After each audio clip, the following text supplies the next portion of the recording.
Corona के समय ने हमें ये बहुत अच्छे से रियलाइज़ करा दिया कि कभी भी किसी के साथ भी कुछ भी हो सकता है। हम आज हैं, कल शायद से ना भी रहें। उस केस में हमारे जो डिपेंडेंट लोग हैं, हमारी जो फैमिली है, उनके फाइनेंशियल वेलबींग का ध्यान रखना बहुत ज़्यादा ज़रूरी हो जाता है। कोरोना के बाद में लोगों ने इंश्योरेंस खरीदने पे अब ध्यान तो देना शुरू कर दिया, लेकिन बाज़ार में इतने तरीके के ऑप्शंस अवेलेबल हैं जिनको देखते देखते आप कितनी बार तो कंफ्यूज ही हो जाते हैं और ये सोच में पड़ जाते हैं कि कौन सा इंश्योरेंस आपके लिए बेस्ट रहेगा। उस चक्कर में कितनी बार आप गलत डिसीजंस भी ले लेते हैं। टर्म इंश्योरेंस के केस में तो अक्सर ऐसा होता है। एक ऐसा इंश्योरेंस बेनिफिट, अगर आपको कुछ भी नहीं होता है तो आपकी फैमिली को भी कुछ नहीं मिलेगा। तो उस केस में मोस्ट ऑफ द लोग ये सोचने लगते हैं कि यार this is just a waste of money. ऐसा इंश्योरेंस लेकर फ़ायदा ही क्या, जब आपने पैसा तो डाल दिया लेकिन आपकी फैमिली या आपको कुछ मिला ही नहीं। मुझे तो एक ऐसा इंश्योरेंस चाहिए, अगर मुझे कुछ हो भी जाता है तो मेरी फैमिली को वो पैसा मिल जाए, अगर कुछ नहीं भी होता है तो भी मेरे को वो पैसा मिल जाए।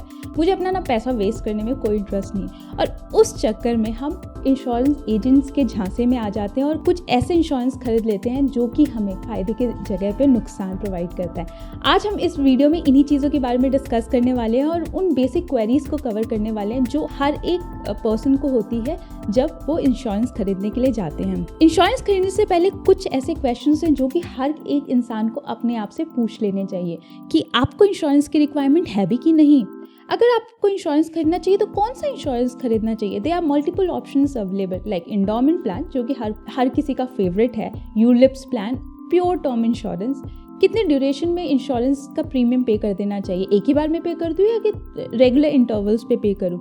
कब इंश्योरेंस कवर खरीदना चाहिए, कितना कवर लेना चाहिए, राइडर्स लेने चाहिए कि नहीं, और वो रिटर्न ऑफ प्रीमियम वाला जो लिक्रेटिव ऑफर होता है ना, वो वाले इंश्योरेंस लेने चाहिए कि नहीं। इस तरीके के क्वेश्चंस होते हैं हमारे दिमाग में। इस वीडियो में हम इन्हीं क्वेश्चंस को एक एक करके कवर करने का कोशिश करेंगे और बहुत ही सिंपल वर्ड्स में समझने का कोशिश करेंगे कि क्या हमें इंश्योरेंस खरीदना चाहिए और कैसे चूज करें कि कौन सा इंश्योरेंस आपके लिए बेस्ट है। इस वीडियो के एंड में मैं आपको एक बोनस टिप भी देने वाली हूँ, कैसे आपको इंश्योरेंस परचेज करना चाहिए, ताकि इन केस अगर आपकी फैमिली को क्लेम की रिक्वायरमेंट पड़ती है तो उनको बिना किसी झंझट के वो क्लेम मिल जाए। तो एंड तक बने रहिएगा। इंश्योरेंस खरीदने से पहले ना अपने आप से ना एक बेसिक क्वेश्चन पूछ लेना चाहिए, क्या आपकी फैमिली को आपके कवर की रिक्वायरमेंट है भी कि नहीं। आप बस ये इमेजिन कीजिए कि अगर आप नहीं रहते हैं तब भी क्या आपकी फैमिली का गुजारा चल जाएगा। अगर आंसर है येस तो आपको इंश्योरेंस कवर नहीं खरीदना चाहिए। अगर आंसर है नो तो आंख मूंद के सीधे से जाकर इंश्योरेंस कवर खरीद लेना चाहिए। इन केस आप अपने घर के प्राइम अर्निंग मेंबर हैं, आपकी बहुत सारी लाइबिलिटीज़ है, घर खरीद चुके हैं, गाड़ी खरीद चुके हैं, सबके लोन्स ईएमआईज पे किए जा रहे हैं, उसके अलावा आपके बच्चे हैं, उनके चिल्ड्रन एजुकेशन, उनकी मैरिज, घर के एक्सपेंसेस चलाने, ये सारी लाइबिलिटीज़ एक सिंगल शोल्डर्स पे हैं। अगर ऐसे सिचुएशन में आप हैं ना, तो प्लीज़ सबसे पहले जाकर इंश्योरेंस कवर खरीदिए, क्योंकि अगर इन फ्यूचर आपको कुछ भी हो गया ना, आपके ऊपर जो भी डिपेंडेंट लोग हैं उन लोगों की फाइनेंशियल वेलबींग रिस्क पे हो जाएगी। उनको बहुत ही कठिन समय, बहुत ही डिफ़िकल्ट समय देखना पड़ सकता है अगर आप नहीं रहेंगे। तो प्लीज़ आपकी ये प्राइम रिस्पॉन्सिबिलिटी बनती है कि आप इंश्योरेंस कवर खरीद लें। इंश्योरेंस कवर खरीदने से सबसे पहला बेनिफिट तो एक ये हो जाता है, अगर आप ओल्ड टैक्स रिजीम फॉलो कर रहे हैं तो वहाँ पे 80C के अंडर में 1.5 लाख तक का टैक्स एग्जेम्पशन आप क्लेम कर सकते हैं अगर आप टर्म इंश्योरेंस खरीदते हैं तो।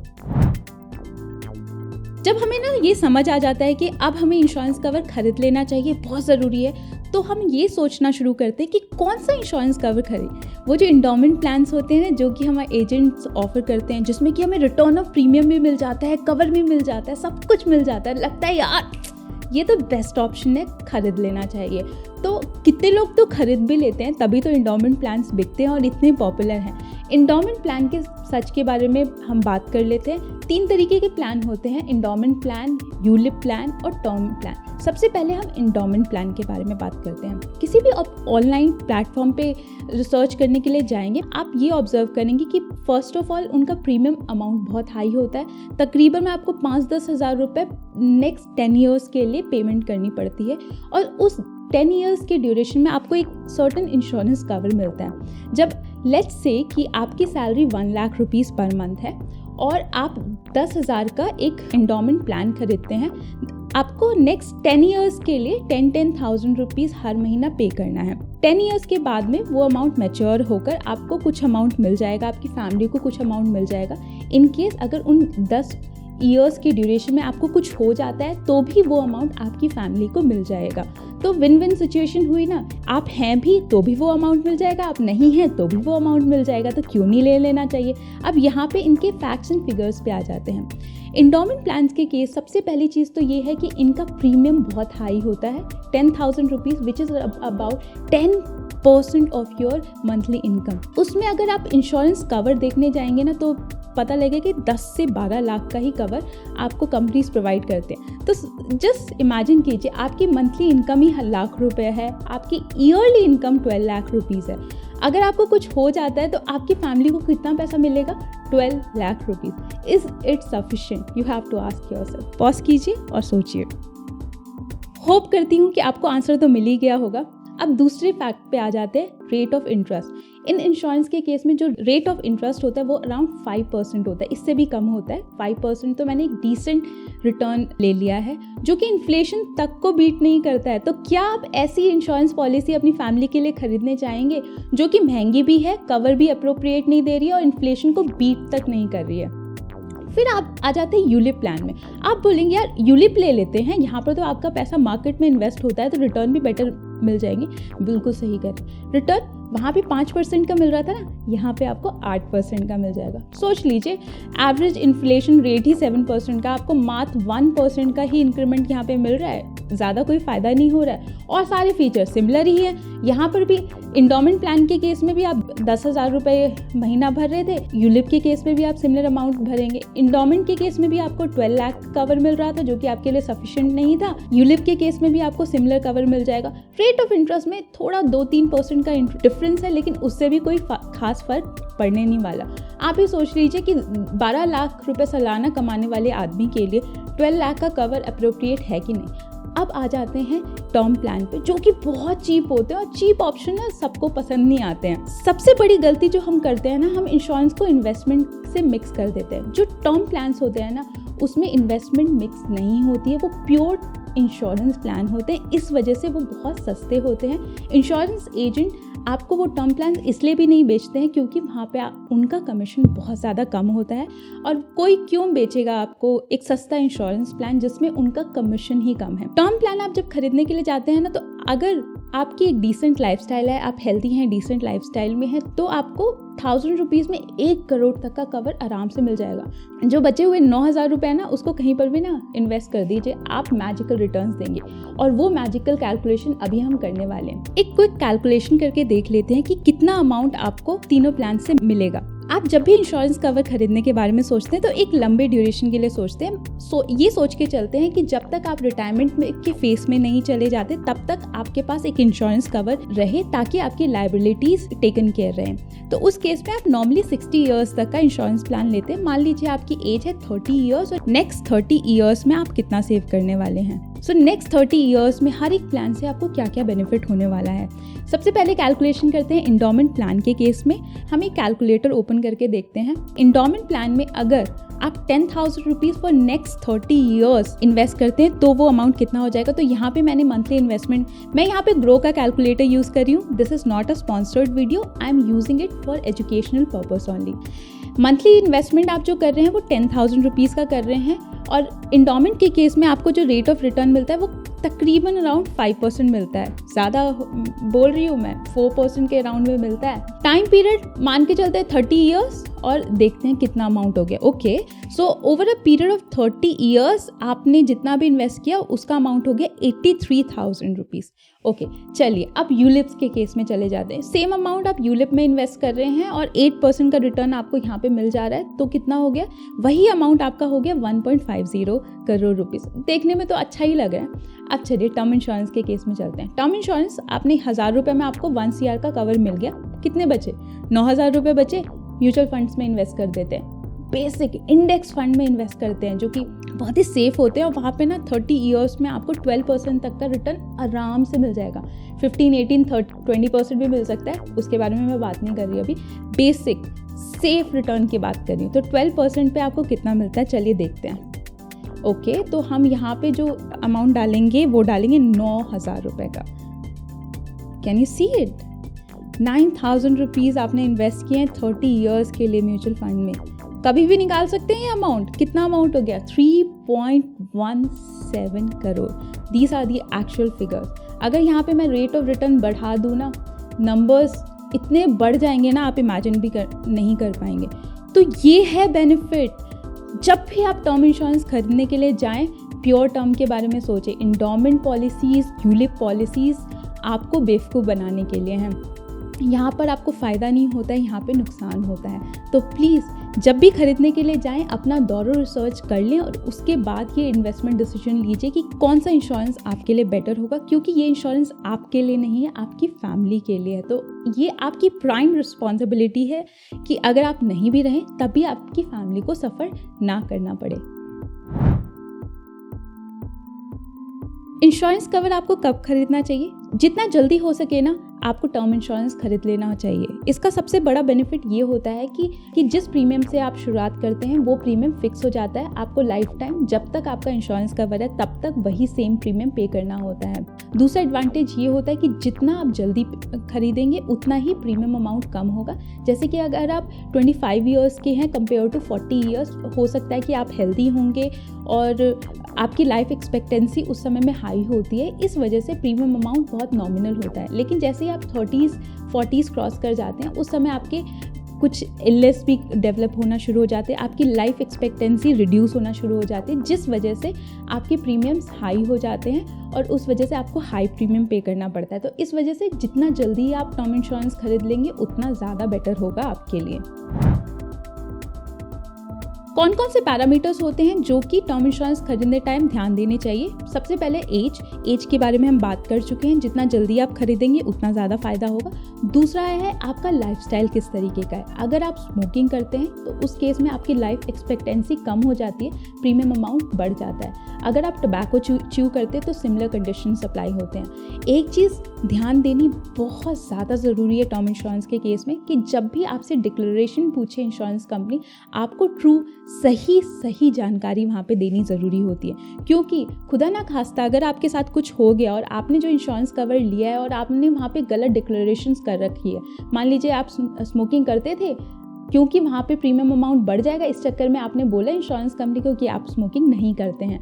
उस केस में क्या होगा कि जब आपकी फैमिली के जाने के बाद क्लेम करने के लिए जाएगी तो जो इन्वेस्टिगेशन होगा उसमें इंश्योरेंस कंपनी को ना पता लग जाएगा कि आपने झूठी डिक्लेरेशन की थी और उस केस में उस इंश्योरेंस क्लेम को वो रिजेक्ट कर देंगे। तो जो सोल पर्पस था इंश्योरेंस कवर खरीदने का वो था कि आपके ना रहते हुए वो आपकी फैमिली को एक सिक्योरिटी प्रोवाइड करे, एक अमाउंट प्रोवाइड करे, और वो सोल पर्पस ही पूरा नहीं होगा। तो ऐसे इंश्योरेंस खरीदने का कोई फ़ायदा नहीं है जहाँ पे आप झूठी डिक्लेरेशन कर रहे हैं। इंश्योरेंस कंपनीज बहुत स्मार्ट होती है, उनको पता होता है कि लोग क्या क्या ट्रिक अप्लाई करते हैं, तो उनके पास इन ट्रिक्स के अगेंस्ट में भी बहुत सारी टेक्निक्स होती हैं।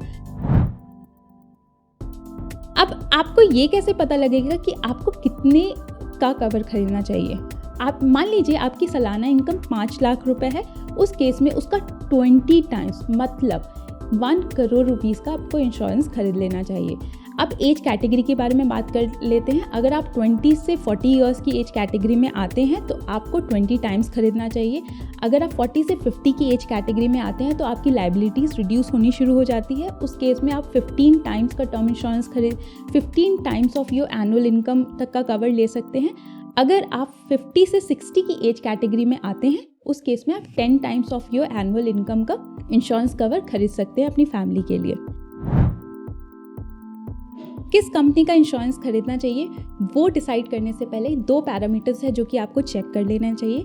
पहला पैरामीटर है क्लेम सेटलमेंट रेशियो। हर एक कंपनी का अपना एक क्लेम सेटलमेंट रेशियो होता है। Let's take an example. Let's say किसी कंपनी के पास में जो 100 क्लेम्स आए, उन्होंने 97 क्लेम्स एक्सेप्ट कर लिए और 3 क्लेम्स रिजेक्ट कर लिए, तो उस केस में उस कंपनी का क्लेम सेटलमेंट रेशियो 97% का हो जाता है। क्लेम सेटलमेंट रेशियो जिन भी कंपनी का ऑन द हायर साइड होता है उन कंपनीज के इंश्योरेंस कवर्स आप परचेज कर सकते हैं। इसके अलावा दूसरा जो पैरामीटर होता है वो होता है अमाउंट सेटलमेंट रेशियो। इसका फिगर जनरली आपको कम दिखेगा।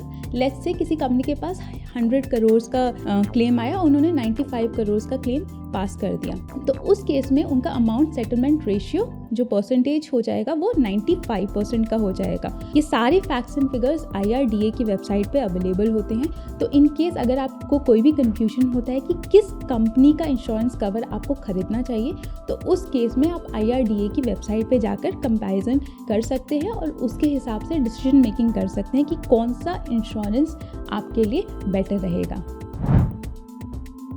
इंश्योरेंस खरीदने के टाइम में उनके साथ बहुत तरीके के राइडर्स आते हैं, जैसे कि critical illness rider, accidental death rider, इसके अलावा परमानेंट और पार्शियल डिसेबिलिटी राइडर। तो इस टाइप के जो राइडर्स होते हैं उनको टर्म प्रीमियम के साथ में ही खरीद लेना चाहिए, क्योंकि एक बार जो प्रीमियम फिक्स हो जाता है वही आपको लाइफ टाइम पे करना होता है। जबकि हेल्थ इंश्योरेंस के केस में ऐसा नहीं होता है, आपकी एज कैटेगरी के हिसाब से आपके प्रीमियम्स इंक्रीज होते रहते हैं। तो इसीलिए इन राइडर्स को टर्म इंश्योरेंस के साथ ही खरीदना बेस्ट ऑप्शन होता है। इंश्योरेंस कैसे खरीदना चाहिए, ऑनलाइन खरीदना चाहिए, ऑफलाइन खरीदना चाहिए। ऑफलाइन हम जब भी खरीदने के लिए जाते हैं तो एजेंट्स का एक आर्गुमेंट होता है कि इन केस अगर आपकी फैमिली को क्लेम की रिक्वायरमेंट पड़ती है तो ऑफलाइन में बेटर सपोर्ट अवेलेबल होता है, जो कि बिल्कुल गलत है। ऑनलाइन जो प्लेटफॉर्म्स अवेलेबल हैं वो भी एजेंट्स के जैसे ही काम करते हैं, उनकी तो क्लेम सेटलमेंट की अलग से टीम होती है। इन केस अगर आपकी फैमिली को क्लेम सेटलमेंट की रिक्वायरमेंट पड़ती है तो वो उनको रीच आउट कर सकते हैं आराम से, उस केस में वो आपके लिए ज़्यादा बेनिफिशियल हो जाता है। इसके अलावा ऑनलाइन से ऑफलाइन जब भी आप खरीदने के जाते हैं ना, तो ऑनलाइन में आपको मल्टीपल ऑप्शंस आप खुद से देख सकते हैं, और online term premium is comparatively cheaper as compare to the offline. तो ऑनलाइन खरीदना ज़्यादा बेनिफिशियल होता है। आपको अपने प्रीमियम पे करने के लिए किस टाइप का प्रीमियम पेमेंट ऑप्शन चूज़ करने चाहिए? 3 तरीके के ऑप्शंस अवेलेबल होते हैं, रेगुलर प्रीमियम पेमेंट, लिमिटेड पे और वन टाइम पे। कभी कभार हम सोचते हैं ना कि यार एक ही बार में सारा अमाउंट पे कर दो ताकि हम अपने इन्वेस्टमेंट पे फोकस कर पाएँ। वेल, ये एक ऐसा क्लेम है जो कि एक डेथ बेनिफिट है। ये अनफॉर्चुनेट इंसिडेंट कभी भी किसी के साथ हो सकता है, 3 साल, 5 साल, 10 साल, कभी भी हो सकता है। तो उस केस में एक बार में प्रीमियम पे करने से फायदा ही क्या है, उसको रेगुलर इंटरवल्स पे कीजिए। कंपनीज आपको इसलिए भी ये ऑफर करती हैं क्योंकि जो एजेंट्स होते हैं उनका कमीशन हाई होते हैं। मान लीजिए आप 10 साल का प्रीमियम एक बार में पे कर दे और नेक्स्ट डे आपकी फैमिली को क्लेम की रिक्वायरमेंट हो गई, तो वहाँ पर तो आपके फैमिली को नुकसान ही हुआ, क्योंकि उन्होंने इतना सारा प्रीमियम एक ही बार में पे कर दिया। जबकि मंथली बेसिस पे अगर आप प्रीमियम पे करते ना तो भी आपको वो सेम बेनिफिट मिलता। तो ये गलती बिल्कुल भी मत कीजिएगा। रेगुलर इंटरवल्स पे प्रीमियम का ऑप्शन सेलेक्ट कीजिए, वो आपके लिए ज़्यादा बेनिफिशियल होगा। हम कितनी बार ना ये रिटर्न ऑफ प्रीमियम वाले चक्रों में पड़ जाते हैं। हमें लगता है कि यार जो प्रीमियम मैं पे कर रहा हूँ मेरे को वो वापस भी मिल जाए, मुझे ना सर्वाइवल बेनिफिट चाहिए, मुझे डेथ बेनिफिट नहीं चाहिए। वेल, जब भी आप इस तरीके के ऑप्शंस में फंसते हैं तो वहाँ पर जो रेट ऑफ रिटर्न होता है ना वो बहुत ही कम होता है। थोड़ा सा कैलकुलेशन देखिए, आपको समझ आ जाएगा। जो हमारा एंडोमेंट पॉलिसी वाला जो कैलकुलेशन था, एंडोमेंट यूलिप और टर्म वाला जो कैलकुलेशन था, उससे आपको समझ आ गया होगा ये जो रिटर्न ऑफ प्रीमियम के जो ऑप्शंस होते हैं ये एक्चुअली में हमें नुकसान करते हैं। तो प्लीज़ इन चक्रों में मत फंसिए, प्योर टर्म इंश्योरेंस ही खरीदिए। अब मैं बात करती हूँ अपनी बोनस टिप की, जिसके बारे में मैंने स्टार्टिंग में बात की थी। बोनस टिप ये है कि जब भी आप इंश्योरेंस कवर खरीदने के लिए जाते हैं तो मल्टीपल इंश्योरेंस कवर खरीदिए, क्योंकि जैसे ही आप एक ही बार में बड़ा अमाउंट का इंश्योरेंस कवर खरीद लेते हैं, जैसे 2, 3, 5 करोड़ का, तो उस केस में जब क्लेम की रिक्वायरमेंट पड़ेगी ना तो वो बड़ा अमाउंट कंपनीज़ को ना एक्सेप्ट करने में बहुत टाइम लगता है। वो कोशिश करती है कि किस तरीके से रिजेक्ट कर दें, क्योंकि इतना बड़ा अमाउंट है कोई भी नहीं देना चाहता। इस वजह से उसको पार्ट्स में डिवाइड कीजिए। अगर आपको 2 करोड़ की रिक्वायरमेंट है तो उसको पार्ट्स में डिवाइड करके और 2-3 इंश्योरेंस कंपनी से वो इंश्योरेंस कवर खरीद लीजिए। उस केस में क्या होगा कि जब इंश्योरेंस अमाउंट, जब क्लेम अमाउंट जो होता है अगर वो छोटा होता है तो कंपनीज इतनी झंझट नहीं करती है आपका क्लेम पास करने में। तो उस केस में अगर आप मल्टीपल कंपनीज के इंश्योरेंसेस खरीदते हैं, तो अगर ऐसा ये भी सिनेरियो होता है कि किसी कंपनी ने आपका क्लेम रिजेक्ट भी कर दिया तो दूसरी कंपनीज होंगी जो आपके क्लेम को पास भी कर देंगे। तो उस केस में जो आपकी कंपनी की वेलबींग है, फाइनेंशियल वेलबींग, वो किसी भी सिचुएशन में कॉम्प्रोमाइज नहीं होगी। आशा करती हूँ कि आपको ये वीडियो पसंद आया होगा और ये आपके लिए हेल्पफुल रहेगा आपके डिसीजन मेकिंग में while buying a term insurance plan. बहुत ज़्यादा इंपॉर्टेंट है सही इंश्योरेंस कवर चूज करना, क्योंकि ये आपके लिए नहीं, आपकी फैमिली के लिए है। और आप अगर नहीं रहेंगे तो आपकी फैमिली की जो फाइनेंशियल वेलबींग है वो कॉम्प्रोमाइज नहीं होना चाहिए। Thank you so much for staying with me. I will see you in the next video.